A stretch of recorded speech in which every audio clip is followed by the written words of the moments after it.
Welcome back to the EPS podcast, where everything is a primary source. I'm Eric Paul. You can find us online on all the social media outlets. Look for us on Patreon at patreon.com/EPS podcast. Today, I'm very excited because we're going to be talking with somebody who's directly involved in creating the primary source that we're analyzing. Thus far, it's just been friends of mine chatting about things that have already been made and are not really connected to us. But today I have Nick Vincent Barbera, who is employed at the primary source we're discussing. And so today's topic is it started out as a pop-up, right? But now it's a permanent fixture, and that would be Beetle House NYC, which is on East 6th Street in Lower Manhattan. And thanks for joining, Nick. I'm so glad to have you here. Thanks for having me on. It's nice. So my official title in Beetle House is mainly performer and entertainer. Mm-hmm. So just to give you the rundown of the characters that I have played in my 3 years there, the main one that I play is Jack Skellington from The Nightmare Before Christmas. Yes. But over the years, I have played a couple of other people. I was Locke, as in Lock, Shock, and Barrel, for one day. We tried that out, and neat. It was cool. I got to have a little onesie for most of the day, and that was my job, so that was pretty nice. I also I also tried out the Cheshire Cat, and I had like a blue suit with some cat ears, and I had a puppet carrying around with me. I did that for a couple days. And then I also did Beetlejuice for like a good couple of weekends. Yeah, I think I saw that on Instagram. You as Beetlejuice. Yeah. But I mean, I can't really, discredit anybody. And I always have fun with the people that I work with. They are also incredibly amazing, and I would not really know how much longer I would be there without them, to be honest. So. Yeah, I was gonna ask you about that. It seems like it's like an improvising. I can't even do it right now. Improvisational. There it is. Improvisational. Yeah, there it is. Actor's dream come true, because you have a general idea of the character because of all the media that supports it, but then there's the creative part to it, where you don't know what the people that you're talking to are going to say back to you. And big time. Because we were talking about it the other day. We get to greet a lot of clientele and guests who are amazing people. But we were talking about what it feels like to be a performer playing a character that most everybody most everybody knows, as opposed to a character that you made up. Because they have really high expectations. They come in and they say, oh my God, what if we met Beetlejuice? Or what if we met Edward Scissorhands, or Jack Skellington, or Sally, or Emily the Corpse Bride? These characters that leave a big imprint on pop culture, because it's all Tim Burton. And so it's like going to Disneyland to meet Mickey Mouse, as a kid, this guy who you saw on the screen, and now he's in front of you. Like, what do you do? What do you say? And then in their point of view, it's like, well, what do I do? What do I say? So it is pretty much an improviser's dream come true, because I love improvising. It's so much fun. It seems like it would be just a blast. I mean, so my wife and I, my whole family, we've been to Beetle House 3 times. Twice with our son. The first time was back in, it must have been 3 years ago. We went down to New York, and for that reason, we went directly for Beetle House, because he had gotten into Beetlejuice pretty young. Like we went to, they had a movie in the park when he was like not even 2, and it was Beetlejuice, and we loved the movie, so we're like, let's go. He got into the character, to the appropriate level for a kid his age. And we went down to New York, and Beetlejuice was there, and he wanted to go home immediately after seeing him because, and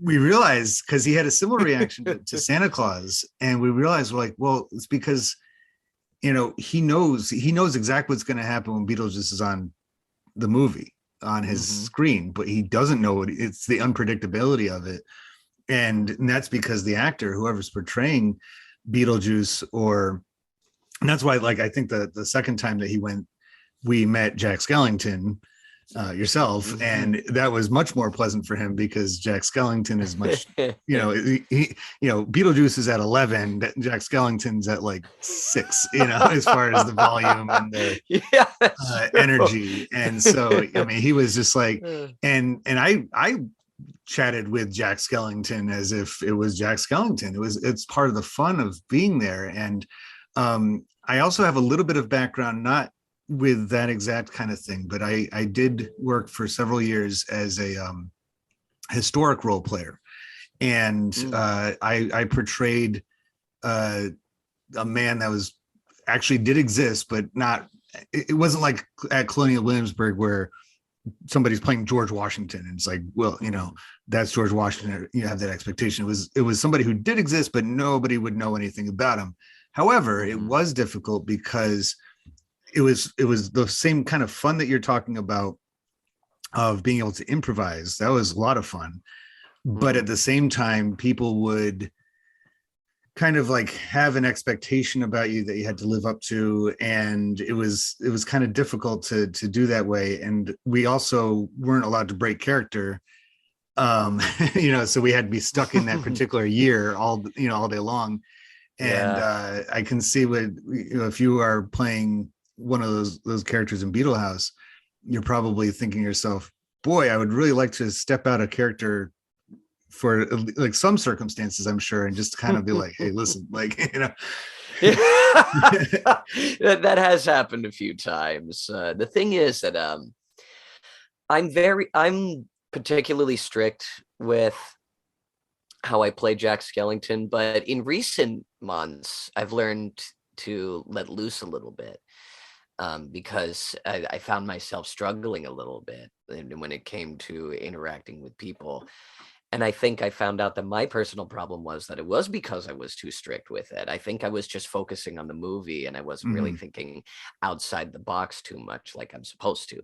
So we talked with this with this idea that we kind of tap a little bit more into Jack's narcissism a little bit, because when he's doing the Christmas stuff, that's all he's ever thinking about, Yeah, and because he's excited and he wants to see his vision yeah. come to life, and Sally's trying to tell him, no, no, no, you got to think about this first. He's like, nope, and he legitimately like breaks a picture of himself to do it, and he does suffer the consequences about it, but he does learn from that, That's true. and that I think is what saves him from just having people seeing him as like this big jerk. He does learn from it at the end, but I've learned to do a little bit more of the foppish king side of him, because he's still Pumpkin King. So if he sees a Yeah. chair, he sits on it. That's like his throne. So he like makes everybody grovel before him, or he goes over to this room that's got like this big, gorgeous looking sculpture of his skull at the back Mhm. wall. Oh, neat. And he brags about it for like a good 10 minutes, so that's what I've Yeah. been doing with him Oh, now. that's good. Yeah, because I mean, the movie itself only lends so much of the character, like you said. Hmm. You don't get to see a lot of Jack as the Pumpkin King. He's just kind of, No. just the very Yeah. beginning with the way that he's introduced, and but then throughout, like you say, he seems very single minded. He's just focused on being, adopting Christmas. So it Right. must be a lot of fun to. It's very slipstream. I don't know if you're familiar with that terminology of taking an existing story and then kind of making your own story based Yeah. on it. Yeah. I mean, So it, I will confess, I have not really heard of the term too much up until now, but yeah, it is very much like that. We get to, well, that's what we do with all of our characters, really, because we all love these movies. Yeah. That's obviously a big help, to play characters from these movies that we are just so obsessed with. And then we often just sit around and we think, okay, well, if they did this in the movie, what would they be doing, outside of the movie? How would they react to that? Like for my case, Halloween has been evolving ever since it began, culturally, right? So Yeah. how would that affect how Jack and the whole community of Halloween Town evolves with it? Does it even evolve with it? With each new monster, do they automatically become a citizen of Halloween Town? What Yeah. does Jack know versus what doesn't he know? It becomes this big brainstorming session because he is the Santa Claus of Halloween. Right. So, and given how Santa Claus has evolved over the years, Jack has got to do the same thing in some way, shape, or form, So, it really does depend. So like, here's an example. When with the latest horror movies that have been coming out, it's been very less so much of the scary guy who breaks into the house and chases the teenagers around with a big weapon. They still make those, but not as often anymore. And now it's become kind of the psychological side, like stuff like Midsummer and with, movies like that, which I think are, and Get Out, which I think are really wonderful movies. And so people are scared of, much deeper things. So how does that, I think, well, obviously people would watch those around Halloween. So how would that affect Jack's Halloween? How would he react to that?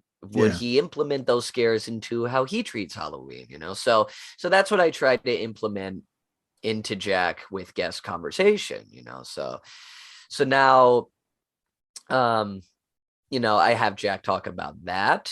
Sometimes if I'm working with my friend who plays Sally, we like to have our Halloween costumes be modern horror movie monsters. So like a couple of characters from The Purge or something. They wouldn't hurt anybody. They would just do the costumes just because they think it's fun. Yeah.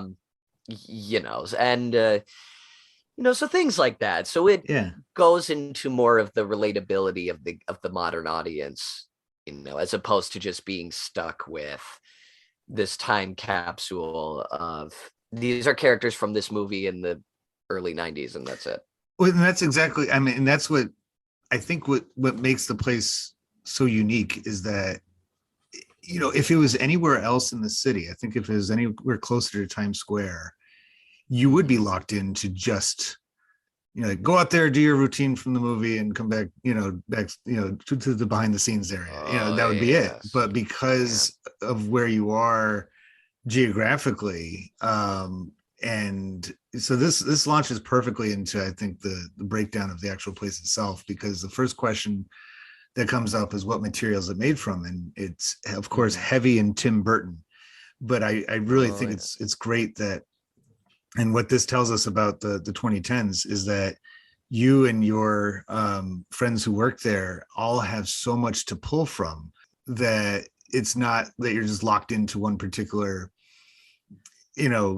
act or something like that. Right. Yeah. Well, also with this upcoming year, I mean, I don't want to be that guy and just like, announce things that haven't happened yet. But this past Halloween season, we've gotten more into that. So what the owners have done, they came up with this idea for themed weekend nights, right? So how that happened was that every weekend of October, they would have a different type of movie or property as a theme. So we did Addams Family. Well, yeah. So we did Addams Family for one weekend, and then we did Freddy versus Jason. And then I think the one after that was, I think it was Beetlejuice again, where it was like everybody was a Beetlejuice character. Instead of and just then the one Beetlejuice. And instead else, of just Yeah, and everybody else was a Tim Burton character.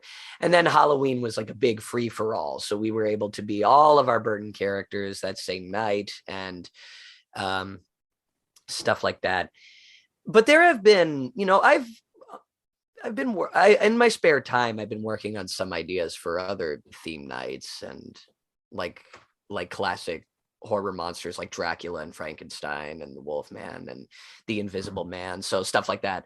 Um, so that's definitely something that, I personally would like to see happen, but that depends on what they want to do, Yeah. So I think it'll be good to, because the slogan is every day is Halloween, right? Yeah. So I really would like to see, we all agree. We think that definitely seeing more of the horror characters or like the classic monster characters or stuff like that. I think that would be a ton of fun to do.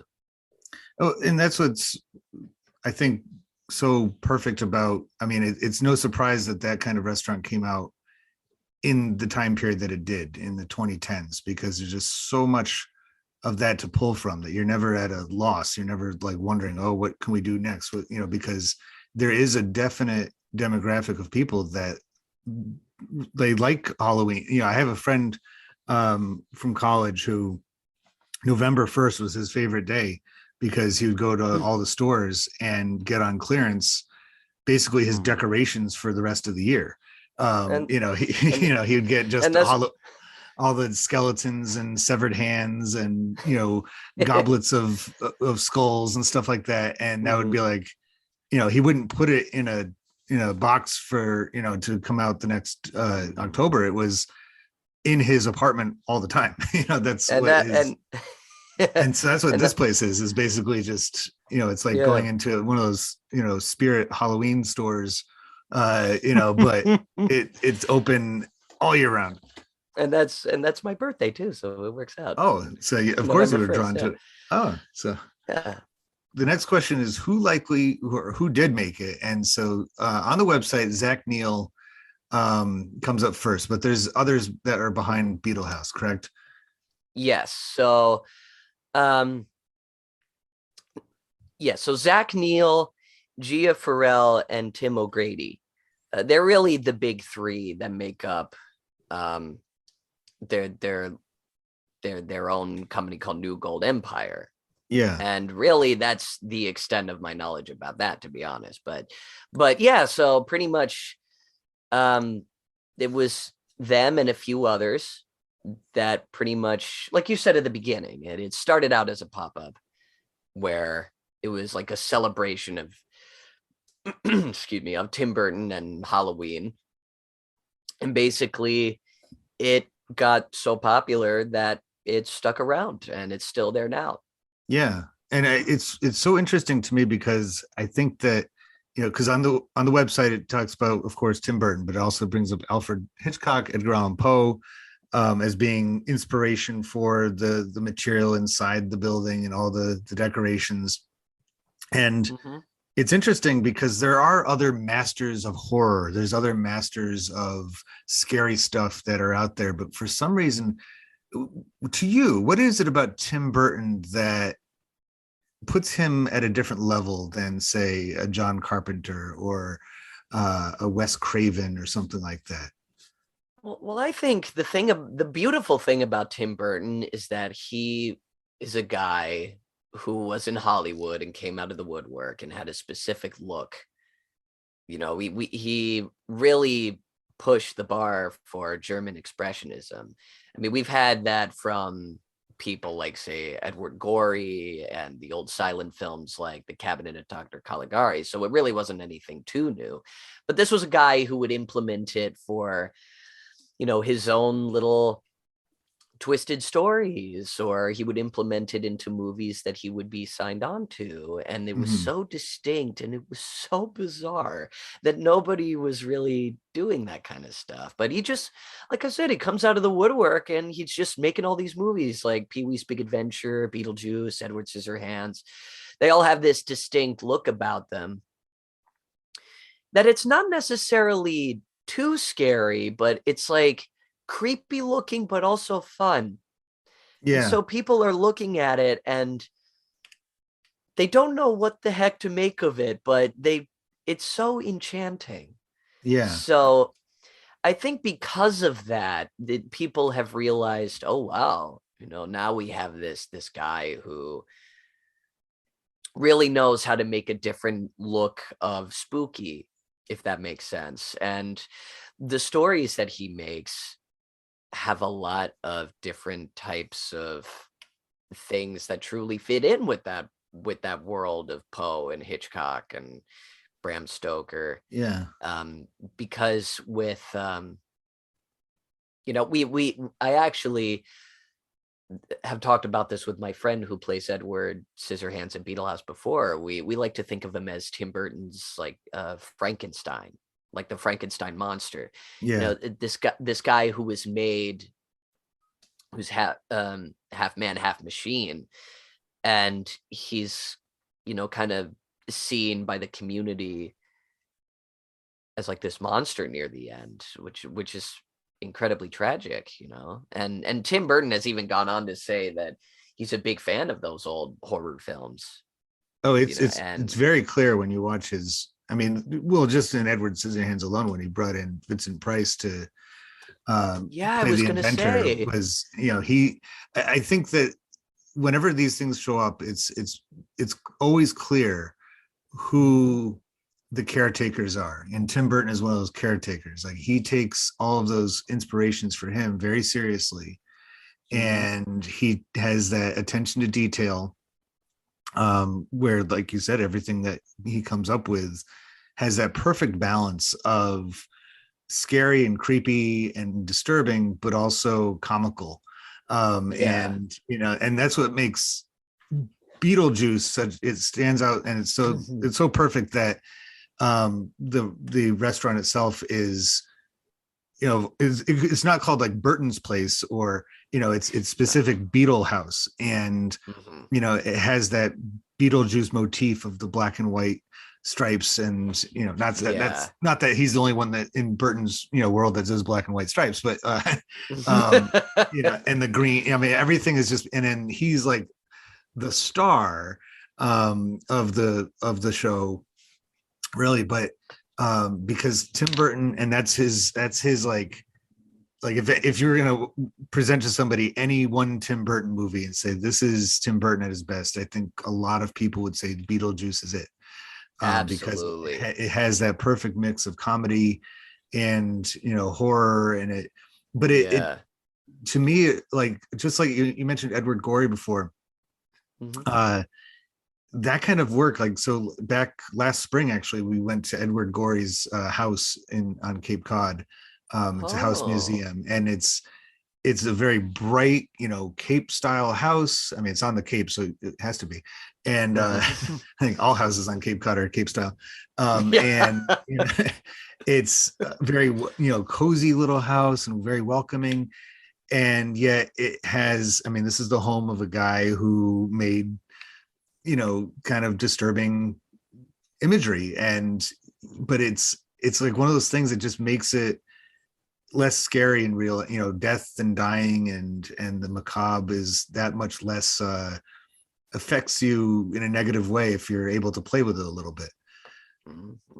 And so Yeah. and that seems to be what the creators of Beetle House kind of came from, right? Where they was that their attitude of, instead of making Beetlejuice and that whole, what he represents, just for the movies, let's have people have it as a dining experience. It's a pretty cool idea. It is. I think, again, I thank them all the time for just thinking of this idea, because, the whole world of Tim Burton and Halloween is like ripe for dining experiences like that.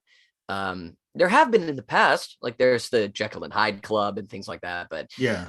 that was about it. There wasn't really that much excuse me, like themed restaurants that would be too spooky or anything like that. Really, the closest you would get would be Jekyll and Hyde Club.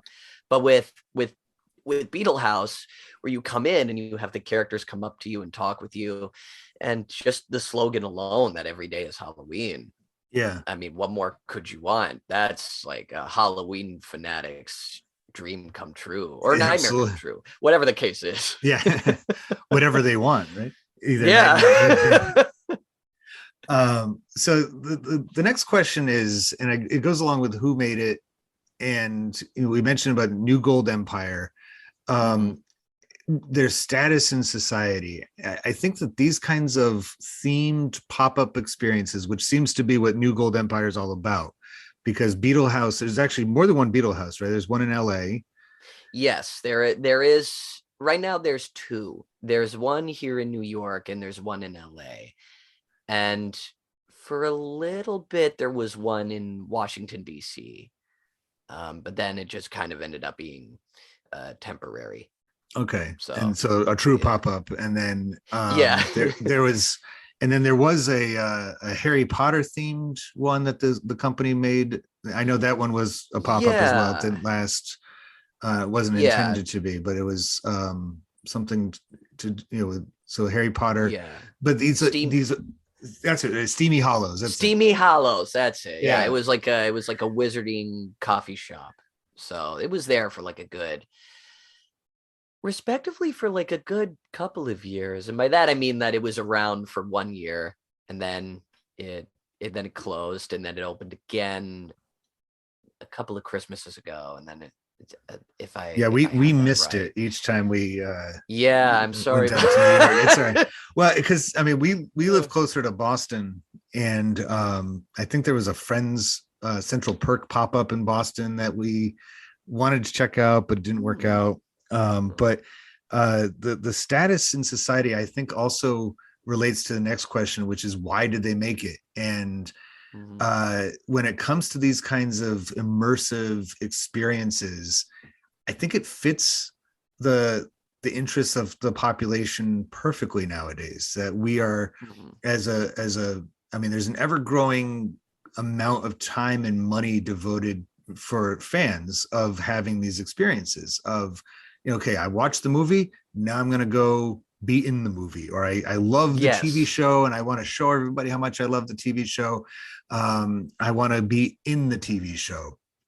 And the first thing that came to mind when I was thinking about similar type things would be in Boston, they have the Bull and Finch pub, which was the inspiration for Cheers and, the sitcom. And they kind of, and they had a couple other um extensions of that they just called Cheers that were throughout New England, and they closed a couple of them recently. But if you go to the original Bull and Finch pub, they have like the regular original pub, and then upstairs they have the Cheers set, quote unquote, Mm, the set, and the bar is in the same kind of square shape like on the TV show, and they have all these different all the props. It's not anything from the original show as far as I understand. It's just recreation to look mhm. like it. Yeah. One time I was actually at the Bull and Finch pub, and there's these people there from way out of town, and they're Mhm. tourists and stuff, and they're looking around, and they're like, boy, they really changed it quite a bit since the show ended. I'm like, you guys, they filmed it in LA. Like it was not ever here. I mean, they did It's like, what every are you now and talking then. about? I think they would come to Boston just for, because you could only get for special Mhm. scenes and stuff that they would shoot. But yeah, it was in Hollywood that they made the show. And I'm just like, it was Yeah. all I could do not to be like, you rubes, um, I would probably be that goof and just go along with it. Like, yeah, yep, like, oh yeah, they you never sure know. changed a lot. You know, Carla used to work here, and she used to, right over there is where she would hang up her coat. Uh, so, but I mean, In fact, so is that Kelsey Grammer over there? Why don't you go say hello? but that's what's so great about Beetle House is that it doesn't try to replicate anything from Beetlejuice itself. I mean, there's no bars or Right. restaurants in Beetlejuice. There's one dining scene, at the Dietz's Yeah. house, but they so there's nothing recreated in that realm. Mm. And that's what I think makes it so great is it's almost like, the and actually I don't know if it's actually up or if it's still up, but my wife contributed a piece of artwork to Beetle House a couple That's of years right. ago. And Yeah. so it's a lot of like, it's just an opportunity for fans and lovers Hmm. of Tim Burton stuff just to like, here's what how it inspired me. And it's like you said so well, it's a celebration more than it is trying to replicate anything. Um, Yeah, and that's just perfect for people nowadays, isn't it? it is. It absolutely is. I think it. Well, that was also what I was going to say about the space too, is that I like that it's not an exact replica of a specific Tim Burton movie or anything like that. It's like this. It's this wonderfully crafted free for all in terms of design. They make it look like it could be something out of a Tim Burton movie Yeah. where all of these characters just come and hang out just like the guests do. And Yeah. I'm also happy to report that that piece is still there. Oh, good. We have it displayed right at the bar. Um, they were reshuffling and reorganizing the bar a little bit, so I almost got like extremely nervous because that's a very beautifully crafted thing, and I'm fortunate that they took care of it. One of the figures ended up being missing, but before she has a heart attack, well, the other great thing about my friend who plays Sally is that she worked this place you can where kids make slime and you could make little clay figures and stuff. So she made a little clay Jack Skellington, and now that's what it looks like now. And I'm just glad that we were able to figure out a way to keep that piece around, because I think that it's brilliant. I think it's really, really wonderful. Well, she loves it. She loves doing things like that. In fact, it was a presentation that she did years ago about Slipstream, uh, Hmm. and that she did at a conference a couple years ago that she brought along. She makes doll houses that are. I actually came up with the punny name for it. I call it one story houses, but each house is based on a different story or TV show or movie or something like that. And she has a Beetlejuice one. Nice. But she was when visiting Beetle House, it was just the perfect combination of being inspired by other people being inspired by these stories and everything. And Yeah. so it is so much deeper. It creates such a deeper experience than just your traditional immersive, and I love Disney World. I don't want to downplay Disney or Disney Yeah, parks or yeah. anything like that, but I mean, I the got my Haunted Mansion shirt on right now, oh, so. perfect. Yeah. So that, I mean, that's one of my. I'm a Pirates of the Caribbean. That's my favorite ride. Oh, But Haunted Mansion yes. is right there with it. Yes. It's very close. I love the classic component to it. I love how Disney does physically put you into the movies, even when you're waiting in Yes. line for a ride, Hmm. because they know what a difference that makes. But as far as nobody's going to go home and design their own pirate for and then send it back to Disney and be like, yeah, we'll put it up, don't worry. It's like uh, Yeah. next time you're here you'll see it. Like they're just Well, not built for that, but that's what makes it's so impressive. So another thing it brought up is because this seems to be the trend, so we know that Beetle House isn't meant to be a part of any particular movie. I like the way you're saying it. It's kind of like the hangout like when they're done filming their scenes, they're like, it's like all the characters are like, all right, we'll go back to the bar. Yeah.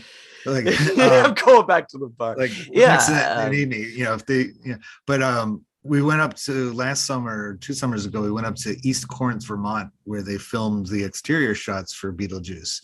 Mm, And it was obvious that we weren't the only ones that do that because it's a tiny town of like 600 people.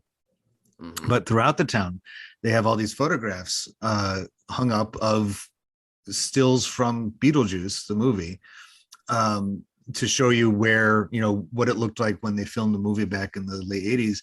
And, so and I've heard of like Astoria, Oregon, has the same kind of thing with Goonies. People will go, they'll Yeah. descend, even though Short Circuit and Kindergarten Cop were also filmed there. I think that they descend on Astoria specifically to see the Goonies house, and it's a weird like pilgrimage type thing. When It we went to is. Beetle House, we saw it as a pilgrimage in a way too, because as Tim Burton fans and as just fans of creative people, because that's really what everybody who works there is, just like real creative, interesting people. We're like, Mm. when you go to New York City, there's probably about 10 things that you have to do in New York, but we're like, how about we'll put Beetle House at the top of that list, because it's so unique, and it is one of a kind. It's not something you can get anywhere else. Mhm. But yeah, I think all of this is all in. And tell me if you think I'm wrong about this, but this tells us so much about the 2010s, of that the reason why they made it, and what it tells us about it, about that era. I make it seem like it's long ago, but well, I mean, honestly, the It 2010s, does feel especially that way. because Yeah. of COVID, I mean, we've been through a major turning point where everything was like Yeah. going one way, and then all of a sudden, in fact, the last time we were at Beetle House was a week before New York reported its first COVID-19 case. And Mhm. when we were there, we're like, on the news, they're like, yeah, COVID-19, blah, blah, blah. It's like, seemed Yeah. like nothing. And then all of a sudden the world changed very rapidly. Mhm. So the 2010s really do seem like a long time ago. But by that point, something like this seemed that much, it didn't seem like a ridiculous dream that you'd come up with. Like, oh, I love Tim Burton.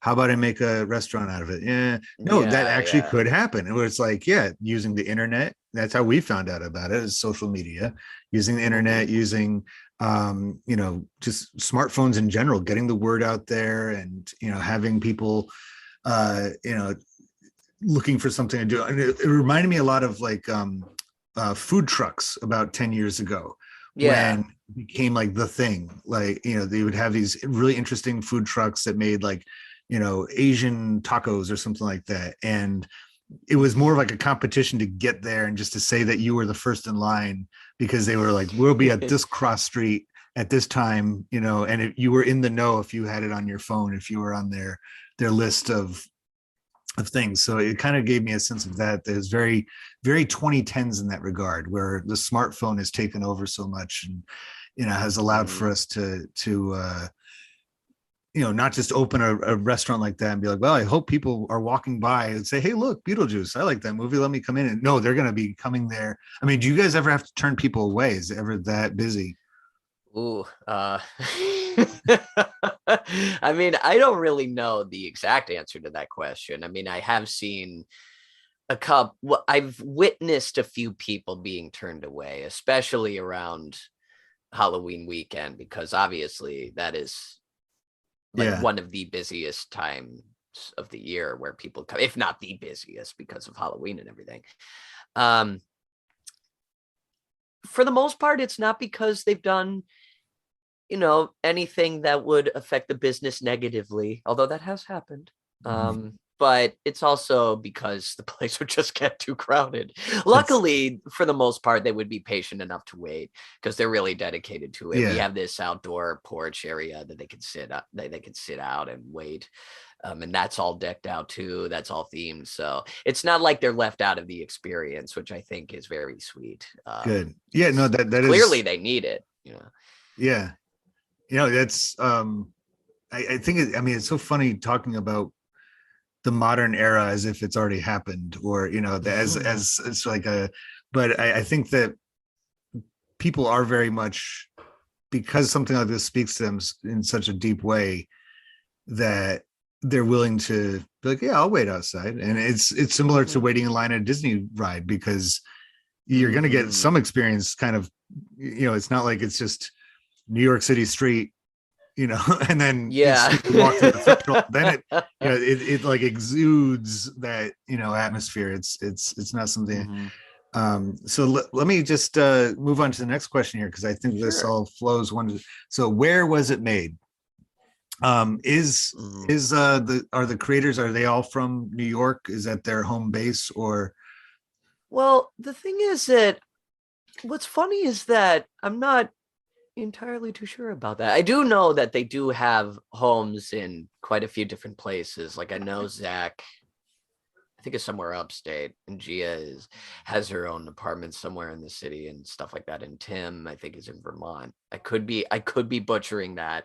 Maybe So if East they hear Corinth, that Vermont. and I'm yeah, I could be butchering that. So if they're listening to that and I got it wrong, I'm so sorry. But Well, as long as we all don't I give know is exact addresses, then yeah, no, let's not do and that at here's their all. phone number That would too. be much. Yeah. Their address is 313. No, no. Yeah. So I do know that they do bounce around a lot because again, we're talking about a place that has different locations, right? Like so so that's the extent of my knowledge there, Yeah. really. Well, because I mean, I think that when opening up something like this, the two natural places that you would look would be New York and LA because it requires actors. I mean, you really Hmm. can't, it would be fun to go into a place, like Hard Rock Cafe is fun, but Yes. it's not, well, actually it'd be pretty lame if you had like an Eric Clapton impersonator walking around. But like, but it's like in Pulp Fiction when they go to But uh it'd be memorable. or Eric Clapton himself. Yeah. It's like Yeah, there you he's go. like actor. But you go to like in Pulp Fiction when they go to Jack Rabbit Slim's place and they have Buddy Holly as the waiter, and Hmm. it's part of the experience. But like you can't you can't just have a themed restaurant. It'd be like 50% of the fun would be there if you didn't have an actor. So New Yeah. York and LA makes absolute sense that you would have a pretty big pool of actors to rely on, to pull from, Hmm. instead of, say, nothing against Pittsburgh or Omaha, Nebraska, but I just don't think that you Right. have quite the same. But that might also be changing because, as we keep saying, the reason why people would be even interested in going to this place in the first place is because these movies have such a cult following, and they Yes, they big get a time. cult following because of the VCR, because of DVD players, and Hmm. because we can watch these movies over and over again. So I was born 1981. I know no other way of doing things other than VCR. My parents, Hmm. of course, they're much older, and throughout their youth and even a good part of their adult, it's like if you didn't see it when it was in the theater, and if you didn't catch it when it was rerun on television, that was it. You didn't have a way Yeah. to revisit it and to really populate every part of your life. But we're seeing it so much with the generation of people my age and a little bit younger, definitely younger, and even a little bit older than me, Gen X and Gen and millennials and stuff, where it's like we surround Hmm. ourselves with pop culture. Our Oh yeah. laptops are covered with stickers, our cars are covered with stickers. We love memes, and I never, is it GIF or GIF? I always forget. I always sound like a It's so okay. So this still drives me crazy. Apparently, it's officially called GIF, good. but Okay. most people call it GIF because that's just been Yeah, the go-to. that's what I So go I either still way. call it GIF. But I love those because they communicate just how, I mean, one of the reasons I fell in love with my wife was because when we were going out, she would communicate in movie quotes. Like she would just like, and the way that she landed them perfectly. Like she would just like pull out this like random quote from like It's Pat the movie, and and just like say it at the weirdest time. I'm like, oh my god, like there's nobody else like this. Yeah. But there actually are. I mean, I think it's this entire generation, because we had the fast forward and the rewind. You could go at HBO and record anything off of there. I used to Hmm. have tapes of just Simpsons and Seinfeld and Friends Yeah. episodes that I would get from reruns, as if I Right. didn't see it enough, and just pop it in over and over again. So I guess you probably could have a place like this anywhere in the country and have enough interest, people that I'll be your design expert. Like I'll come in and, it doesn't matter if Hmm. it's in suburban, town. Um, that's just the nature of the times. I mean, it seems like Hollywood itself is kind of uh dispersing. It's not like if you're making a Yeah. movie or TV show, it doesn't have to be in LA anymore. Yes. Yeah, I definitely think so. But to go off of the movie quote stuff, sometimes my friend who plays Beetlejuice there, who I was gonna talk about earlier when you mentioned him. I think the first time you guys went. Yeah. First of That's all, I seared in want my to brain.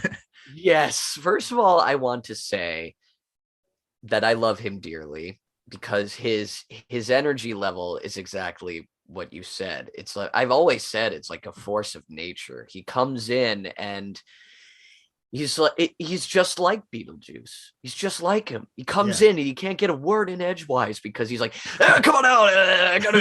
How do you like your drink? Is it good? I did really a bunch of sick stuff back then."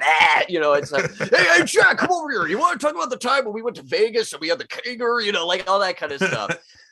And for the most part, and I do this out of respect, I don't say anything anymore. I just let him come in and I just let him do his thing. Just nod. I put a word in here like sometimes, and then whenever he leaves the room, it's just like I gotta catch my breath like 3 times because he's just that good.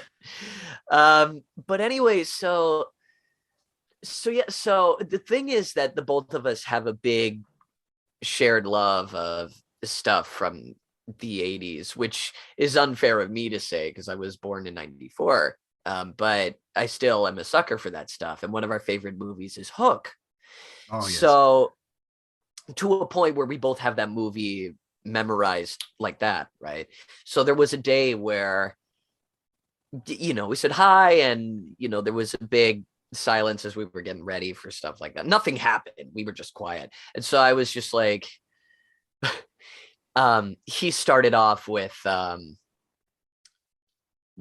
hate being disappointed, Smee, and I hate living in this foul body, and I hate living in Neverland, and I hate Peter Pan. And then we just did this whole, I turned out to be Smee, and then he turned out to be Hook, and we did that whole scene like word for word.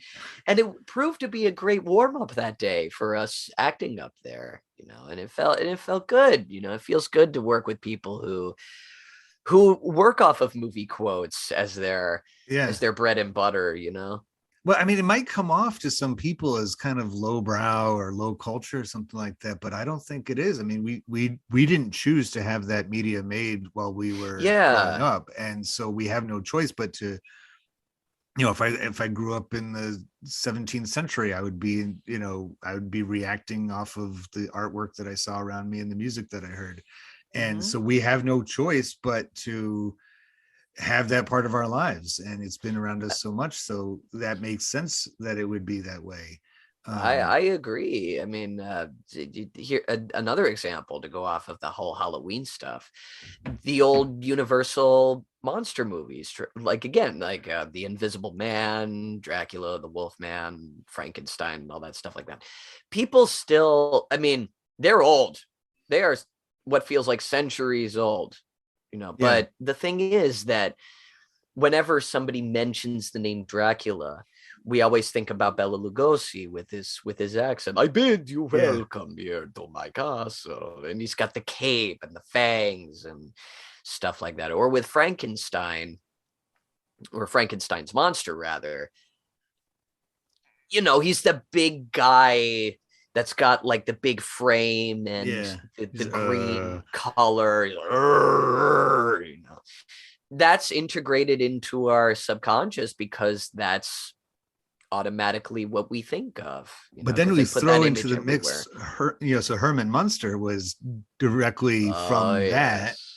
And then now whenever you see the large frame with the bolts on the neck, and it could go either way. It could either be Frankenstein's monster or it could be Herman Munster. And it's so funny how these things just get, it's like I think I've mentioned in another podcast, but if you've ever seen that show, the Unbreakable Kimmy Schmidt, I have.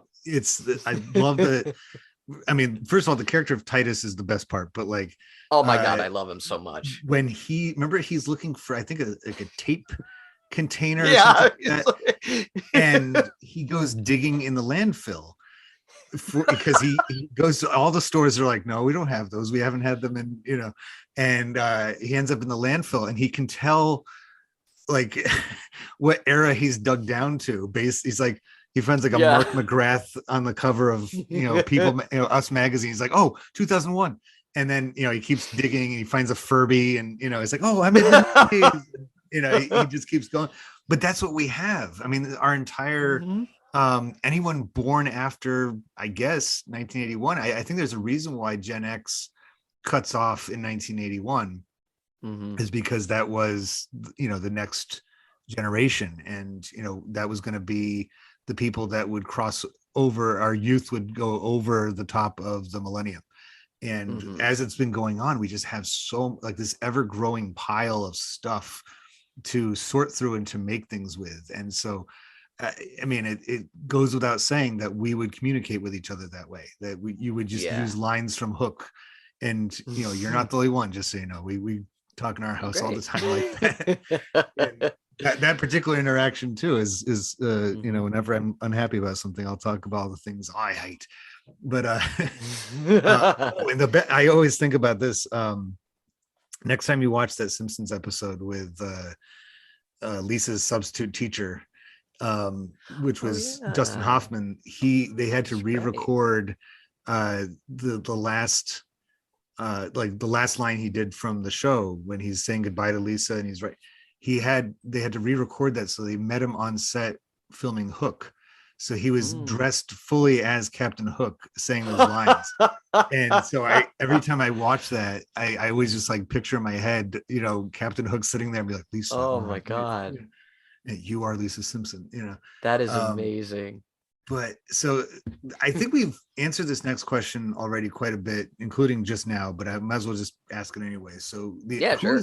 When they made Beetle House, and when you're there, every single time that you're there, who seems to be the intended audience? I know you get, parents like ours who bring their kid for some reason, and then you have for some reason, older people that might show up. But is it by and large Gen X, millennial, Gen Z? I would say it's been that bubble. I mean, I would say mostly Gen Z with just the right amount of Gen X, because with Gen X, because like you said, the cutoff would be around like 81. Yeah. And pretty much the 80s and the 90s was the big, like where most of the Burton films that we think about come from, like with Beetlejuice. I always think that the big three are Beetlejuice and Edward Scissorhands and The Nightmare Before Christmas. Yeah. I mean, those three have become incredibly popular, where a good majority of the most popular Halloween costumes comes from those three movies. That's true. Not to downplay the other movies that came later, but those are the big three that most everybody thinks about when they hear the words Tim Burton, when they hear the name Tim Burton, rather. And then you have the generations that came after that, when we were talking about how the phone gets used for everything now. And I would ask guests, so how did you find this place? That kind of thing. And for the most part, they would say they found it on social media. The most I ever hear is TikTok. Oh, really? And they would come over and they would check the place out and they would really dig it, and also, like, to give everybody a little window into how we interact with guests for a little bit. There have been some people who have come into Beetle House not knowing what any of it is. Really? Yeah, it is surprising. It's kind of unique, but it is unique. But rather than just kind of throw them under the bus, because I don't want to do that. I pretty much, like, here's an example. I'll give you an example. So say I'm meeting somebody and somebody says, I've never seen your movie. Usually what happens is that their friends react first, and they go, "Oh my God, why can't you get your ish together?" All that Yeah. kind of stuff. And I would go, "No, it's okay. It's okay." And basically I would just kind of say, "Okay, so I'm Jack Skellington. I am the king of Halloween and everything there is to do with it, right? Well, there was one year where, if you could believe it, I didn't want to celebrate it. And I won't give away anything too much, but just know that Halloween and Christmas are involved. That's all I'm going to give away. And then that would be a way to get that guest kind of excited for it, where it's Yeah. just like, "Oh, that sounds fun. I want to watch it after this." Or, um, the same can be said with just the appearances of how we look. Like Edward Scissorhands, people would look at this guy just come in with these scissor hands, Yeah. and they would think, "Oh, I want to know what that guy, like, what's the deal with that guy? Like, Yeah. what's he all about?" And, "Oh, let's go watch the movie." Or same thing with Beetlejuice. They're like, "What is that guy on? I have no idea. I think we should go see his movie." Like that kind Yeah. of thing. Or I go uptown and go watch the Broadway show, Oh, that's uh, true. And it you is know, coming back. It's coming back in it, April. So, okay. So I was, because like I was gonna say, like, well, first of all, those some of the people I run into them frequently, and I'm like, the people that have only seen a movie once, they don't watch movies like I do. Like for me, movies are like, it's if I'm in a certain mood or the time of the year, we'll put certain movies on Mhm. over and over again. And there's some people, for as much as there's people like my wife who will quote, there's other people that they're like, "Oh yeah, I saw that once, like a long time ago when it came out." I'm like, "What? Like, Mhm. how do you not watch something over and over again? Like, it's just like you don't even have to be sitting there in front of the TV watching it intently, but just like having it on Right. as you're doing housework, or like if you're doing, it's just such a weird thing to think of somebody. It's like, so go through this again. He has scissors on his hands. Like, I don't understand. Like, how did this happen? Like, and like, you I don't want to be remember like like any of I it? want to Like, be the fly in the room for when that movie was pitched, just to see yeah. the initial reactions to that. Just like, "Wait, what? He has what? He has well, who's going to watch that?" And it turns out a lot of people want to watch Yeah, that. So, and that's the magic of Tim Burton, is that he can make something as crazy as that and yet make it a perfect gothic, modern gothic tale. And mhm. but yeah, I think the audience is very clear, because other places like it, other themed locations, that seems to be the main draw, once again, because we are the rerun era, of just, so last summer, my family, we took a trip to the Grand Canyon, Mhm. and it was inspired by, like, I kind of say this meekly, but I was like, yeah, one of the reasons I wanted to go to the Grand Canyon is because I saw the Brady Bunch do it. And like, I know it existed before them, obviously, but like, that was Mhm. that series of episodes, rewatching as a little kid, I'd watch it on, Nickelodeon. I'd be like, yeah, it looks like fun, and so, like, when Mhm. I last year, my wife's like, what do you want to do, for our big trip? I'm like, Grand Canyon. And along the way, we, everything from the movie Twister to Raggedy Ann to Elvis, and Sun Records and Breaking Bad and The Simpsons. We went to Knoxville, Tennessee, Mm. on our way back. We didn't spend very long there. I just wanted to see the Sun Sphere, because of that Right. Simpsons episode where Bart goes on the road and they end up in Knoxville. And I Mhm. was so disappointed, because right after we looked at the Sun Sphere, and we're like, and we did all the lines from that episode of The Simpsons in front of it. It's full of wigs. Man. And I even we there was a I said something to somebody around. I'm like, so is the World's Fair going to be happening again this weekend? Like the line from, and they didn't understand it. I'm like, what? Like, how do you live in Knoxville? Like, No. if they had a Simpsons episode set where I live, I would be like in on the joke the whole time. Or, even like and so, like, almost everything that I do, and every time we go anywhere, it's led by pop culture. It's just like, Mhm. that's what, that same trip, that the last time we saw you 2 years ago, we the next day we went and saw the Ghostbusters Firehouse, which, they do it up a little bit. They repainted their ladder symbol with the Ghostbusters right there by the door. We Mhm. went down the street to CBGB's, or it's a jean store now, but I wanted to see Mhm. that. We even went to where the outside of Monica's apartment on Friends. Yeah. It was like, again, we're in New York City. We should be going to see the Empire State Building and the Met, or going to we did get to go see the Natural History Museum that trip too, but like all this other stuff, not the Statue of Liberty. Let's go see Monica's apartment. Like we're just Mhm. our whole, and people had taken it, like had written their Mm. favorite lines from the show all over the wall. And I'm Mhm. like, same thing I should have said to those people in Boston, be like, they didn't actually film the show here. Like, you know, Joey's not upstairs right now. Like he moved up, Could you imagine if he was? or some guy looks a lot like him is always getting pestered by people. Like, You're get off like, my well, back. really? Well, then who's that? And he's like, oh, well, now I'm in trouble. Now I'm in trouble. Nobody that can look anything remotely like any of the characters can live within like a 6 block radius of that house, Right. without being accosted by, like, are you Phoebe? So can I have a massage? Uh, so the Just gets on a table. right, she might actually see. I mean, again, you could probably do that nowadays. You have so much of a built-in audience. You just, like, if you looked even remotely like Lisa Kudrow, you can be like, yeah, I'm gonna make a relaxy cab. And so the last two questions, and I Mhm. really appreciate you taking this time. This is a great Sure, conversation. sure. And I guess Yeah, before I'm enjoying.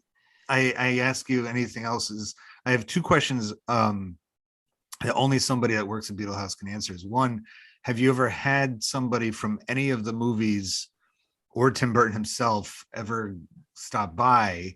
And two, that might go along with this, is there any other, like, is there legal issues that come up with using the characters or anything like that? Well, to answer both of those questions back to back, the the first question I have a couple of different stories about. Um, First of all, Danny Elfman did come to visit, but it was just before I started working there. Now, the Okay. thing about Danny Elfman is that he is my main inspiration for music. Because when I was a kid, I had a CD of like the third volume of Disney's greatest songs, stuff like that. Yeah. And Jack's Lament was the fifth track on there. I remember that so vividly because that would be the one that I would listen to multiple times because that was my introduction to Nightmare Before Christmas, was just that one song. Oh, really? Yeah, and so hearing his voice was so haunting to me as a kid. And that song specifically, it sounded like, if you take the vocal tracks away and you listen to the music, it kind of sounds like a classical piece, Yeah. and so I just thought that it was such a fascinating song. And so listening to his voice added to that. So then years later, when I found out that was him that was singing, I was like, oh my God, that guy has some voice. Then growing up, I would just learn more about him and how he prepares a melody for a musical piece. And he looks at a picture and he builds it up from there, Oh, wow. stuff like that. And that's why it blends so seamlessly with an environment that Tim Burton could create. So when I learned that he came to visit Beetle House, that was just when I started working there. I was like, oh man, Yeah. if Yeah, it would have only been. I worked there sooner, that would have been amazing. But that was when he started doing his concert tours. So that was around 2015, I want to say. I could be wrong. But yeah, so we came to visit Beetle House and they did a little interview with Zach that was live and stuff like that. Oh, So that neat. was amazing.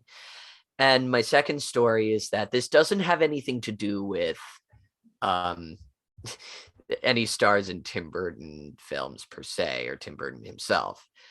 But on a day that I had off, Ice-T and his family came to visit. So it was Ice-T, his wife Coco, and their kid, and that was a day when Beetlejuice was there. So they got to meet Beetlejuice, and if you look at their Instagrams, one of their posts, that's one of the biggest things to come up is my buddy posing with Ice-T and his family, and I thought that was amazing. And pretty much I have Ice-T of Law had, and Order fame, right? That's the yes, only that's thing I know right. him from. Law and Order SVU, Yes, that's it. Law and Order SVU, that's it. Um, so I have had dreams though, where I'm working at Beetle House and it starts off like any other night. And then the next thing I know, everybody's looking at a certain direction and they're screaming. And I'm freaking out. I'm like, why are they screaming? And then the crowd parts and it's Tim Burton or Danny Elfman or anybody from like Helena Bonham Carter. And Yeah. I'm saying, oh my God, I can't believe it's you. And then I wake up. So, so that's my thing. Wouldn't it be funny if Tim Burton like has been there several times and nobody recognized him? We joke He's like, about that all the "Here's all my time. Like stuff." he's in a different suit. Like he's Yeah. like it's like the Scooby-Doo thing. They're in a different he's in a different disguise and he Or looks he's like grown somebody like from long blonde hair and like, he's Oh looks man, nothing like he that just would be shows up so insane, you know. like a secret Um shopper or like one of the, he's just checking in on things. um so to answer your second question about if there's any legal trouble, because these are big characters. Again, not that I know of, to be honest, because I mean, here's what I do know, to put it this way. We are very careful. I mean, what's great is that I am allowed to sing the songs from the movie. Mhm. We are allowed to quote specifically from our respected movies. There was a little bit of time where Beetlejuice could not be found in there. I won't go into detail about that. Mm. Not because of any legal issues or anything, but basically because it's a painful memory for us, and I don't want to. Oh. I don't want to Oh, okay, yeah. tread through that again. So all I know is that if there was, Jack could not be found in there for like a long time. So we're careful, to put it that Yeah. way. I mean, I wonder because I know that, I don't even think it would necessarily be like Tim Burton himself, but I feel like Warner Brothers or, the big companies, Mm-hmm. I mean, they crack down on teachers sometimes for using, images of their characters in their materials without permission. And it's a slippery stream. You don't want to be letting some people use your stuff with it, and other people not. And how do you decide that, who gets to use it, who doesn't? But it's just a curious thing, because as much as I think that we have such creative outlets nowadays, it's always that worry that somebody's going to come in and be like, nope, just like get all litigious and like shut the place down. So I think that it's been open for now 6 years. Tells you that 6 years somebody plus. somebody must be cool with it. It's not tucked away in some small town USA. It's not like No. It's most people have heard of New York City. Well, I Oh, think imagine also that. what Imagine somebody what shows up was to it? your restaurant like, I don't even know New York City, and so explain to me that and the man with the scissors on his hands. That was Jack 3 years ago. That was my approach with him when I first started. To him it was like kind of a whole new world. Like, Yeah. but to him it would be kind of bizarro. It would be like a home away from home, but it would also wasn't. So he was kind of confused. Why is everybody putting rectangles in front of my face? What is this? But I think also what kind of helps is that at the end of the day, we're people who like to dress up in costume as we would on Halloween itself, So this is a place where we're allowed to do that because we're allowed to use these characters to express our love of Halloween, but also our creative abilities. I see. Okay, so with that, I mean, yeah, that puts it perfect then, because if it is, if they say in their presentation this is Halloween, all year round, then it's that's good. It's like that's the way that I see it anyway. I like to, it's kind of like when people go to a Renaissance fair and they dress up. It's kind of very similar to that too, where it's like, we're people who are in costume because we love doing it. That's the end of it. Yeah, I mean, Again, that's just I my mean, perspective. but So I don't.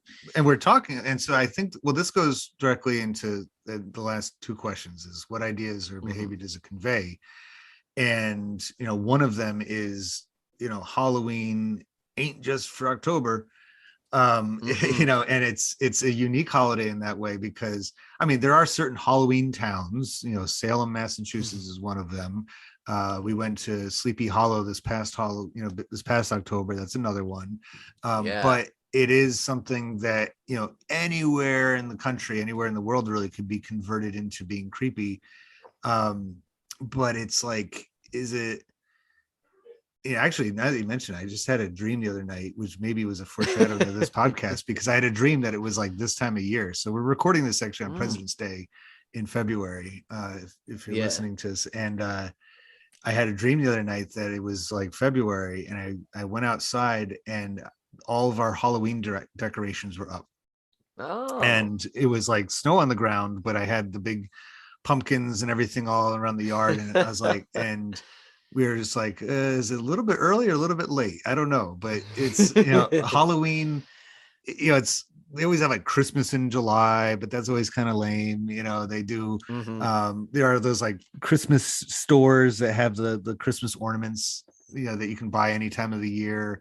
But that always feels weird to me when I walk into one of those places, because like, they have the animatronic reindeer, and there's, Right. or the time I thought it was an animatronic Mrs. Claus, but she was real, and she, scared me. Um, Oh. there's that, but there's also, so but Scared. like Halloween can kind of, Scream. We just went and saw that in the theater the other day. It came Yeah. out in January. And I Hmm. was even wondering, I'm like, isn't this a Halloween movie? But I'm like, no, I mean, this kind of stuff can show up anytime. Um, Yeah. and Because so, well, the thing about to go about what you were saying is that with Christmas, those visuals like of Santa Claus and of his sleigh and the Christmas trees and the ornaments and the gingerbread men and everything like that. We kind of, as a society, devote those images to that one time of year, that yeah, one block. Um, but with Halloween, the spectrum is much broader because a lot of things scare people. That goes beyond ghosts and skeletons and vampires and stuff like that. I mean, like I was saying earlier, a lot of horror movies that are coming out are things that are psychological that people are scared of no matter what time of year. Um, yeah, it could be March. And I mean, I hate to make this hypothetical, but Ghostface just shows up in your house in the middle of the night. How horrific would that be? yeah. So You're bracing for it in October. You're not bracing for it in March. right, we brace for those images in October because of how pulp culture sees it. It would make sense to see all those scary things happen alongside all of these classic Halloween images because they're pretty scary. But Yeah, with Halloween, it's like I was saying earlier when I play with Jack as a character, a lot of different things scare people every single year, whether for the better or for the worse, and it does affect that holiday specifically. With Christmas, it will always be about the ho ho ho and all that kind of stuff, and it yeah, will evolve. I'm not saying that it won't, but those will still remain forever. And I'm not saying that pumpkins and ghosts and skeletons won't, but if you really think about the history of Halloween, a lot of different things have been added on to that. I mean, if you yeah, ask somebody in the 30s around the time of Dracula, that years from now, people are going to associate Halloween with Freddy Krueger and Jason and Michael Myers, these guys who are kind of more of the modern monster trade. They would look at you like you were nuts. yeah. But every October we think about them all the time. So it really is interesting and fascinating how that affects certain times of year. It is,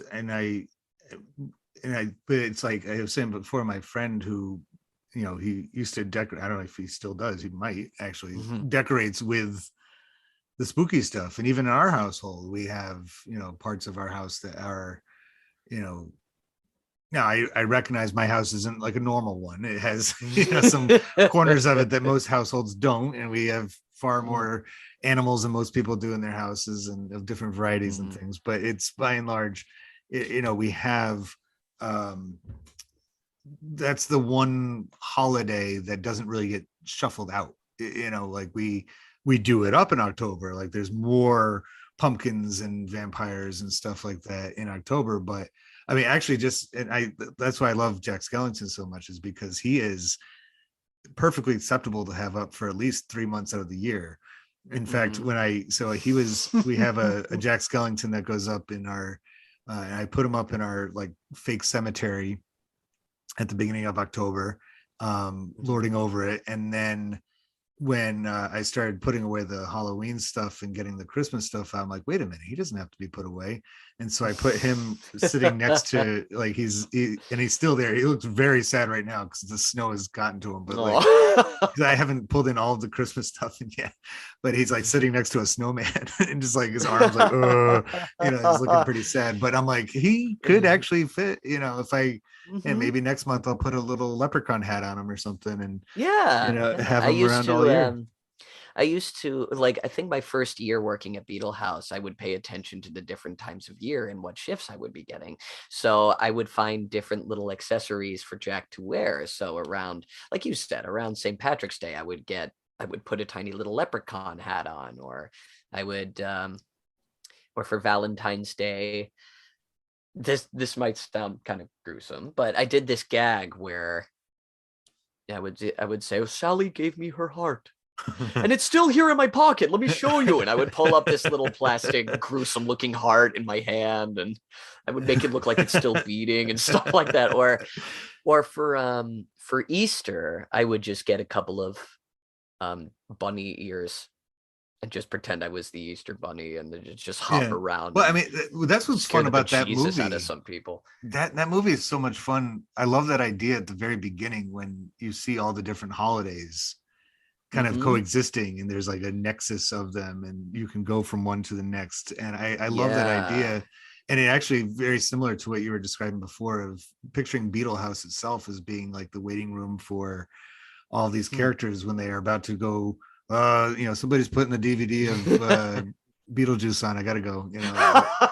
I'll be back in a little while to have that drink. I'll And see it a little bit. Yeah. yeah, there you are. Um, Some guys watching me like a stalker. I'll see you later. you, you do that so well. I love Oh, it. thanks. Again, not as much as my friend does, but thank But you. it's Thank you. it must be just so much fun, and I think that's really what the main idea that the whole restaurant just exudes is Mhm. that creativity, the attention to detail, the breaking of the fourth wall. um Hopefully your fourth wall doesn't actually break, but the idea that people aren't just confined to our screens, that we can go and sit and have dinner and Mhm. great food at that, and Thank you. also get like feel like you're right in the movie or in a collection of movies, or like you're in the back of the video rental store and it's all come to life, like Mhm. a Toy Story type thing. And it's just it's so much fun, and that's such a, you know so telling of the time period that it came out. I Yeah. don't think something like that, if it came out in the 90s, it probably would have been ultra scripted and very much, you have to, but because it came out in even the 2000s, I think would have not been quite there. But like you mentioned before, most people are finding out about this on TikTok, or they're learning Yeah. about it on Instagram or on Twitter. It's not so much about, you're not going to necessarily get like a brochure, a travel brochure of New York City and say, oh, on page 53 here of this AAA travel guide, it says do you like the movies of Tim Burton? And you'll love Beetle House. It's like you have to be in the know. You have to have your fingers on the pulse of everything Mhm. going on, and then you get to just dive right in. And it's so Yeah. perfect for our era, and it could have only come out when it did. I don't think it would Mhm. have gotten the same kind of, now for the future of Mhm. Beetle House. I love what you say about, and I'm sure you're not the only person that does this, about your attention to detail. That it's, Mm. and that's where greatness always comes out, is like when people pay attention to everything that they do, that's when you get great things. um do you think it's that attention to detail is going to continue this Beetle House for several years ahead, that it's going to stay fresh? I genuinely think so. Because I think New York City is ripe for the picking with themed places to begin with. Yeah. Um, and I mentioned a couple of them earlier in this episode, but there was the Jekyll and Hyde Club that is still the big talk of the town, and then you have the Beetle House. There's that, and then there's this place called Wicked Willie's that looks straight up like it could be from a pirate movie, because Oh, you neat. have all the wooden gangplanks and then the ship's wheels and the ropes hanging and everything like that. Um, so yes, I mean the idea of themed restaurants is still alive and well here in New York City, as Mhm. well as a lot of other places in the country, heck, even the whole world. Yeah. Um, and so I think with a place like Beetle House, what I do love about working there is that there is no fourth wall. Because like I said earlier, these characters have come here to party just like you, and we treat you as such. Yeah. So I mean, there are a few scripted things that happen here and there, but not too often. And it's good to kind of have that relaxed state of mind where, oh, I'm hanging out with Beetlejuice like he was my neighbor, Yeah. or Edward Scissorhands like he was my local barber, or with Jack Skellington like he's this celebrity that really likes people, like that kind of stuff. Because it kind of builds onto that world a little bit more, and it gives people, like I said, that relaxed sense of immersion, where it's like, oh, okay, I can hang out with these guys like they're my friends, and Yeah. Well, I hopefully mean, they because in a lot of ways they are. I mean, yeah. these stories mean a lot to people, and the Hmm. characters, of course, are the reason why we love the story so much. And so it is, as from the visitor perspective, it is so much fun to suspend disbelief for a little while. I wouldn't go into a place like that and be like, I'm not participating in nothing, just get my food and get out. Like, Get my food and go. Yeah. like in Christmas Story, when the witch comes up to the little kids and they're waiting in line That's for, right. Yeah. he's like, I'm thinking, and she kind of shrugs, she's like, whatever, and just walks away. Like, I wouldn't be that guy. I wouldn't show up in a place like that. And it's so much fun to Mhm. uh have that, because it's, and I keep going back to the specific location in New York that the restaurant's in has something to do with that. It's a very, Yeah. you know, it's a different place. It's not right on, Broadway. It's not in Times Mhm. Square within reach of it. It's kind of on the border of like Greenwich Village, Bowery, Yeah. Yeah. Around that Lower area. East Side. So it has that eclectic, um, it's off Broadway. I mean, it's not Right. what you would expect. And so I think because of that, it has that much more of an edge to it, and not a bad edge, not like a No. rough one, but just like far more creative people involved, Mhm. inspired people are there. And Yeah. I think that's what makes it such a special place. And I don't really know nearly as much about LA's geography, but do you know where the LA one is in comparison to Um. anything that would make it, like the New York one? Well, every time I make a family visit to LA, I've been meaning to go. I think it's right on that strip, one of those strips that's closer to Hollywood. Can't remember, but I do know it's close by Hollywood in some way, shape, Okay. or form, because they It'd be get they fun get a if you lot of. ever encountered the other Jack Skellington, and Well, they do have him there, yeah, and I would compare. love to. I would love to Yeah, be in the same room as Jack, which would be surreal to me, but it would, it would and be for the great. other people there in the room, Yeah, I mean, like it's heck, dope. one of my lifelong goals is to meet Jack at Disneyland, and I have yet to do that still, because their line is always super long, but I Yeah, think it'll be worth it. So, yeah, whether it would be in in the LA Beetle House or in Disneyland, I would love to just like shake his skeletal hand and just say thanks for Yeah. everything you do. You know?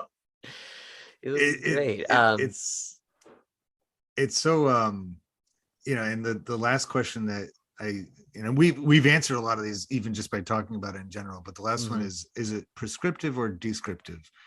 And mhm. everyone knows what descriptive is, but prescriptive is, does it make you want to uh think or feel a certain way? And so what I put there is it's almost entirely prescriptive in that there is, you know there's a specific thing that you are to do with it, and a Mhm. certain way to feel as you are there at Beetle House and enjoying everything. But at the same time, I put as a little question mark, or is it? Um, because is it? I mean, I guess I'm stumping myself here, but I think I'm curious from somebody that is yourself the creator, you're part of it, and it just lines up really well with what you're saying. It's like you could have more than one person playing Jack Skellington, and Mhm. each one of you has to appear a certain way, so your description will fit, so people know you are. You wouldn't be able to wear a purple mask with, some, lobster claws or something like that, and be like, I oh, hope not. and start talking like Jack Skellington, like, oh, I get it, he's Jack Skellington. um you I know hope not. That so would be one of my worst you have to dreams. have some sort of description involved, Right. but Yeah. it's like each one of you're going to have the same voice, you're doing Jack's voice, but Mhm. it's still you playing that character. And it's such a but Yeah. you can't base it off of other people's stuff, because it's not like, because there's been other actors who play the same character of, even Mhm. in like this, like in the Batman, the Christopher Nolan, Maggie Gyllenhaal took over for Kate um Cruz there, Tom Cruise's Mhm. wife, and took over her character. And it's like nobody really cared. But what I Right. guess what I'm saying is you're doing these characters independently from each other, so you Yes. have to be very much your own version of it. And Yeah. is that weird Well, for you, or is it cool? it's a little bit of both. I think the biggest example that I can think of is when my when our regular Beetlejuice was taking a break from it for a while, and they asked me to, we came up with the idea for me to cover for him until he was up for it again. And so I felt like I was walking on the thinnest wire because, he's the guy, and they're used to having him play him. And so when I would often ask everybody at the end of my first night as Beetlejuice, I would say, how did I do? What is something I could change? What's something that I can add on to? And they had really good feedback that was good and constructive and stuff like that. And there's video of me and him as Beetlejuice in the same room because we just Hmm. thought, what the heck? Why not? Let's just do that Yeah. because we think it's funny. And there is a big difference. Like I said, he's a lot more energetic than I am. And it was because I was still feeling it out. Yeah. So, he's going to every single table. Like, here's a good way for me to describe it. Let's say that he and I were on a marathon from New York to Texas and back again. By the time I would get to Wyoming, he would probably hit China. So so, so it was nerve-wracking. There is a big difference there. But I think, it was fine that we did our own. It's perfect that we did our own different take about it. Yeah. So for him, he focuses entirely on the movie. For me, it was a mix of the movie and the old 90s cartoon. So I kind Ah. of made Beetlejuice, like my Beetlejuice, the same sleazeball from the movie, who's like a bajillion years old and doesn't know he's acting creepy. but I also made him a little bit more of the prankster guy from the cartoon. That's so So cool. he would do that whole like, that made you look, like that kind Yeah. of thing, or he would just like, or like we have a fog machine and it would go off and it'll be like, oh, sorry, had to Yeah. relieve some tension. Sorry about that. All that kind of, A little bit more Um, cartoony, yeah, a little bit more Looney Tunes versus yes, the. Looney Tunes was a big influence for my Beetlejuice. I Because mean, that he would be character kind of like, is he is so much fun because just in the movie he goes back and forth from being the villain to the hero to the villain again in just this, yeah. any minute. And I'm so glad you brought up the cartoon. Completely forgot Mhm. about that because I have to bring up the Broadway show. Yes, Have you seen that? Have you gotten to see I it? have. I have. And it's I had such a great time watching it from beginning to end. I visually, I mean, thought I that it was forgot that it so, was a oh my movie. God. I mean, I forgot it was a Yeah. live show. I thought I was in a movie, Yeah. and it was. I mean, that's an ultimate reimagining of it because actually, I was so the second time that we went to Beetle House, I think, and I'm sure you've gotten a lot of people have done this that before they go see the show, the Hmm. Broadway show, they stop by a Beetle House either before or after for drinks or dinner or something like that to make the full Beetlejuice experience. But when we went to see the performance, I liked it, but it when it hit me that I'm like, oh, this isn't just the movie on stage; it's a Right. reimagining. That's when Hmm. I was like, oh, okay, because like I kind of like Beetlejuice at Beetle House because that's Hmm. he's basically just the movie coming alive. It's like watching. Yes. It's not so big in the United States, but I think in Britain they like the lookalikes. You can do Hmm. if you look remotely like a celebrity, you get gigs going around to different events and stuff and acting like them. And I remember watching a whole documentary on Netflix about it one time, and like I said, it was predominantly in England. And actually, as when I used to do the historic role playing thing, I always found that English visitors got it and went along with it a lot better than a lot of Americans did. But anyway, Yeah. I That makes remember sense. there's I hate to say it, but yeah. they seem to have that like kind of almost like theatric, like Yeah. but we Yeah. find out their entire island is one big theater. No, wasn't that what Shakespeare said, right? The world's a stage, but it's just like one big island All the of world is actors. stage. Yeah. Yeah, there you go. Hmm. But it was like they had this one guy. He was portraying. He was doing David Brent from the British Office, and I loved it because I'm like, that's one of my favorite characters. And there's only 7 episodes or 12 episodes of The Office total where you get to see David Brent. And so seeing this guy who's not Ricky Gervais but acting just like him, and how would he handle this situation? So it's like along the same lines. It's like being able to see Beetlejuice off of the movie in a restaurant and doing things that we didn't get to see in the movie but only could imagine would take place in Yeah. the movie. So it's a running a very interesting line between being descriptive, as in, he looks, sounds, acts just like Beetlejuice from the movie, but then prescribing it to the actual setting that he's in. I mean, he's not in New York at Yeah. all in the movie. No. um Mhm. but he definitely acts like he reacts off of people so well, and that's really what makes Beetle House such a fun primary source to analyze, to be honest with you. Yeah. It's fun. It's fun. And also what I was going to say earlier when we were talking about the idea that this is where they come to hang out, and all that stuff. Some time ago, I wrote a little backstory for it, as in like why Beetle House is there, why you get to meet the characters there, and all that jazz. Yeah. Um, and I'll try to give you I'll try to give the shorter version of it. But what happened was that it was after the events of the movie Beetlejuice, and he's in the waiting room and everything, and he gets to see Juno again, and pretty much like his way of um civic service is that he has to start a business, like for real. not a bioexercising thing.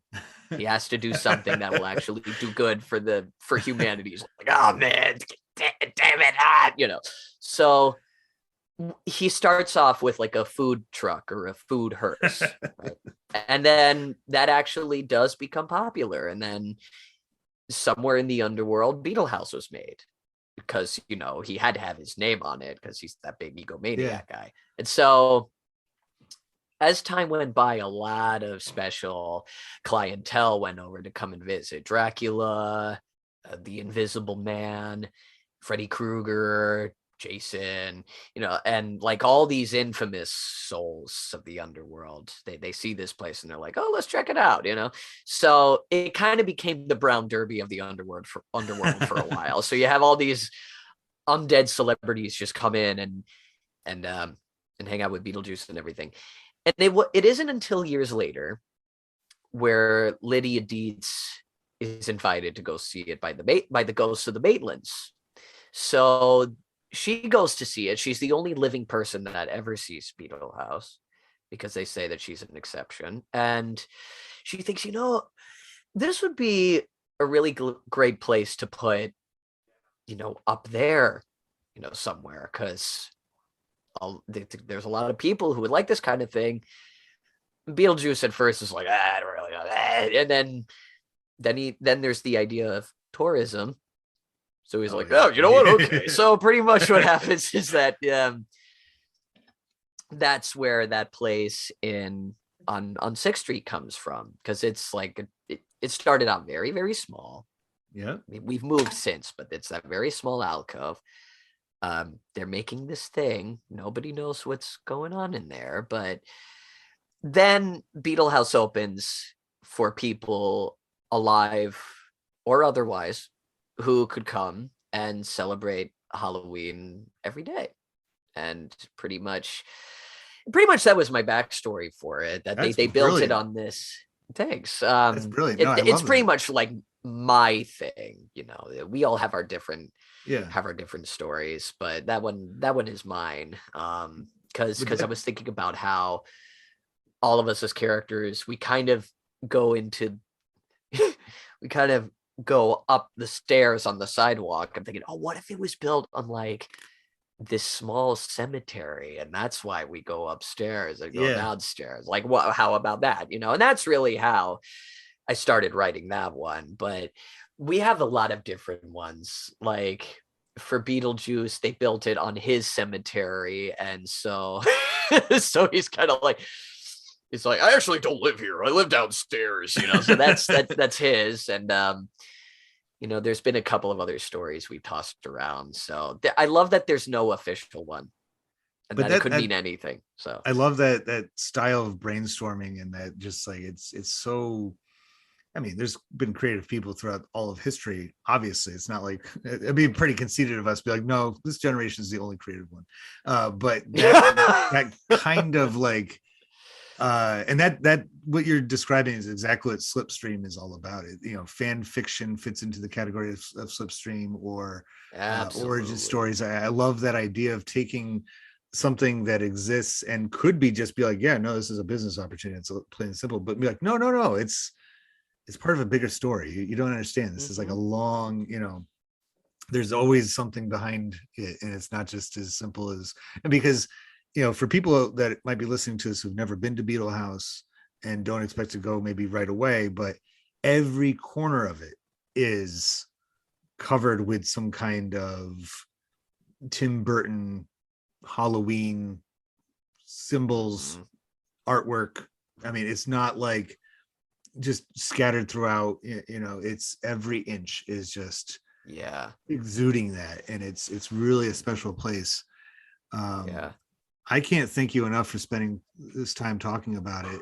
This has really been incredible. And I mean, it just proves that everything really is a primary source. Don't overlook. I mean, we could, if you wanted to, take every single item from the wall of Beetle House and scrutinize it and dissect it. And like, where did this come from and why? Here's this. I mean, I've been there so long that I could give you a story of almost everything in there. And I love there's like Pee-wee is represented there. I love those. I really love that the lesser known Burton films are Has anybody ever been represented. a Pee-wee impersonator there? Like, has anybody ever dressed We've up like? That's still an idea that we have talked about. And they would always look at me because I because I could just shave that. I can't describe this too well because this isn't a visual, but I could just shave my face and slick my hair and get the suit to go dance to tequila all night, Well, with but my frame, I could be him now, but if you've seen my well, we've had this idea where we would, like I said earlier, we have ideas for things that we would like to try out, and Pee-wee was one of them. And I would love to do that, honestly. I think that would be a blast. But real quick, one of my favorite sort of lesser known Burton films is Big Fish. yeah, I was gonna bring that one up actually. That's a good one. I love Yeah, that movie. that one I think is my favorite Burton film, actually. Like Nightmare is obviously my big obsession, but Big Fish is definitely a favorite of mine. And so there is actual representation of it in Beetle House. If you're going to this tiny little hallway that leads to the bathrooms and the kitchen, Mhm. there is a mural that Gia painted, which I think looks incredible. And it's a giant catfish under the lake, and it's swimming around, and it's about to catch the ring attached to the fishing Oh, line. And I thought that was great because that is, like I said, that's one of my top favorite Burton films ever, and the fact that it gets mentioned in there somewhere just makes my day. I love that movie so much. it doesn't, you're right, it doesn't usually get talked about in the same conversation as those other three that you mentioned, or even throwing in Batman, the two Hmm. Batman movies that he did. But Yeah. what I liked most about Big Fish is that it was something different for Tim Burton. It's not nearly as like, and I mean text, like the tone wasn't as dark, nor was the story. I mean, like a lot of Tim Burton's Right. tends to have like a, Hmm. very, a lot of contrasts of colors and stuff, but this one was Hmm. much more brighter and vibrant, Yeah. and and all that, and it plays with like timelines in a funny, interesting way. I like that a lot. Hmm. I think I Yeah. might have to go rewatch that, and maybe Yeah. uh before we know it, that movie might have a renaissance, and I kind of like hope how so. Beetlejuice has had, and we can have the Big Fish House, and and just have catfish fries all the That would time. be And fun to although I think be they already have that. They might have that. It's just called every restaurant, every it's seafood probably place. that would be nice though, to uh, go into this space and be greeted by Edward Bloom and the one-eyed witch. That would be Tell fun. stories, and Yeah, that would be I I'm think we're in. That would coming. be Yeah, let's do amazing. it. We could Let's have do like it. Let's do it like right now. Let's have a contest. Whoever can tell the tallest tale gets a free drink or something like that. And You know what? That would be so much fun. Oh my God, Zach, Gia, Tim, if you're listening, can we do that for a day, please? That the would Big be Fish amazing. Day, Just the and one just, day, and then I'd be yeah, happy. that'd be Then it. we. That, get Ewan McGregor to come by, and it'd be all great. Oh my God, that would be a dream. He's one of my favorite actors ever. So that would be amazing. That would be cool. Well, and this is what I Oh, think what Beetle House really represents, is it's just like there's no limits. If you have an idea, and it seems like that's exactly what Zach did, was just, here's here's an idea for something fun, like just what would a restaurant that has something to do with Beetlejuice have in it? Well, all this yep. stuff. There you This go. is There you is go. exactly what you'd have, and I same thing with anything. It's a fun uh, practice. It's a fun, just like exercise to do. But they actually went through and did it, and yeah. you're having a great time doing it. And those of us who have been there had a lovely time being there. And I can't wait to go back Mhm. again. It's going to be a lot of fun. Yeah. So Yeah. thanks And again for joining today. I really appreciate it. And thank you for having me. It's been a I'd love treat. to have you on again. We could talk about other kind of pop culture. Like I was saying, I think in hour number one, it's like this steady growing pile of stuff to sort through, and every single thing Yeah.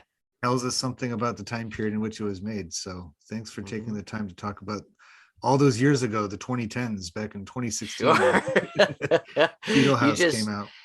yeah, listen, you just say the word and I'm there. I love talking Awesome. about this stuff. Awesome. Well, thanks everybody for listening. You can find us on all the social media outlets. Once again, patreon.com/EPS podcast. But thank you, Nick Vincent Barbera, for joining me today for the EPS podcast, where everything, including Beetle House NYC and I suppose Beetle House LA, is a primary source. Talk to you next time.